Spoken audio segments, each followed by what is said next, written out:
and Paths of Glory, starring Kirk Douglas in 1957. But perhaps his biggest and most high-profile early break came in 1960 at the age of just 30, when director Anthony Mann was sacked for the filming of Spartacus, and Kirk Douglas, whose company Bryner Productions was producing the film, brought in Stanley to take over the direction. However, despite the film winning 4 Academy Awards at the time, and at the time being the biggest moneymaker in Universal Studios history, filming was troublesome for Stanley. He was used to having complete artistic control, and his precise nature and unique camera work caused disagreements with his cinematographer Russell Metty and Kirk Douglas, resulting in many disputes on set. And despite its huge success, Stanley disowned Spartacus and never again made a film where he did not have complete control.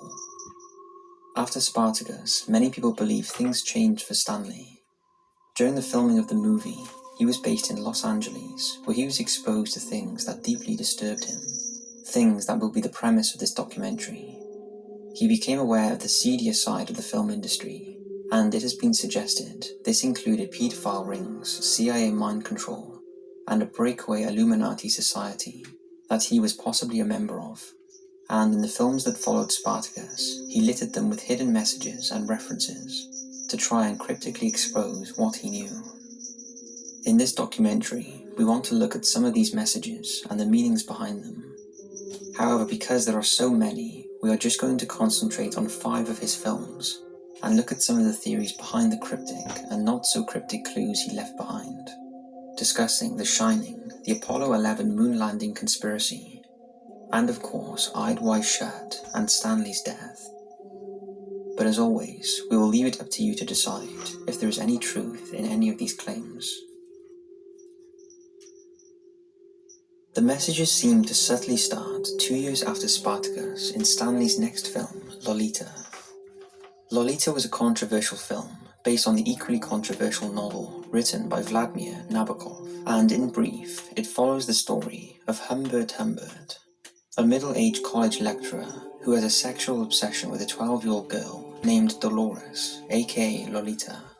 He goes on to marry the girl's mother to get close to her, and when this new wife realizes what's going on, after reading his diary, she meets an untimely death in a car accident, leaving him free to seduce the object of his desire. Humbert then travels across the US with Lolita, posing as her father, and eventually seduces her in a hotel. The pair then return to their lives while continuing their relationship, but Lolita soon catches the eye of another older man, this time a playwright called Claire Quilty, who is the writer of a school play she is starring in. But when Humbert becomes jealous of Lolita's involvement in the play, he takes her on the road again. Unbeknown to them, they are being stalked by Claire, who later kidnaps Lolita. Lolita then discovers Claire also had a fling with her mother, and after he promises her a glamorous life, she also starts a sexual relationship with him, although she soon finds that it's a trap to use her in his depraved fantasy films. Years later, Humbert receives a letter from Lolita asking for money. She is now married and pregnant, and after meeting her, Humbert is no longer attracted to the now roundly expectant mother with glasses, although he still offers her money to come away with him. He also demands to know who kidnapped her all those years ago, and when she tells him, he hunts down Claire. The film ends, as it begins, with him tracking down and shooting the playwright.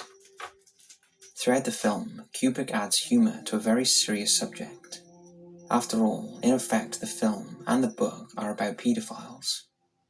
There are also subtle differences in the movie that do not appear in the book. The first time Humbert seduces Lolita before revealing her mother is dead is in a hotel that is overflowing with police officers attending a convention. Conspiracy theorists believe this was a deliberate reference to the growing corruption and paedophile cover-ups within law enforcement agencies. Another difference in the film is when Humbert, his wife, and Lolita are at a drive-in horror movie, and Lolita grabs Humbert's hand and he holds her hand rather than his wife's. The scene on screen at this moment is from Christopher Lee's The Curse of Frankenstein, when the monster removes his mask. This is suggesting that Humbert is a monster in a mask, as are many other members of the film industry. Many also believe Kubrick chose the subject of the film as a way of telling the world about the murky world of paedophilia within the film industry. And it seems he could have been right, as today, more than ever, paedophilia has moved from the murky depths of society to the forefront of our moral awareness, and we now know that it happens, and happened much more often than anyone could have ever imagined in all areas of society.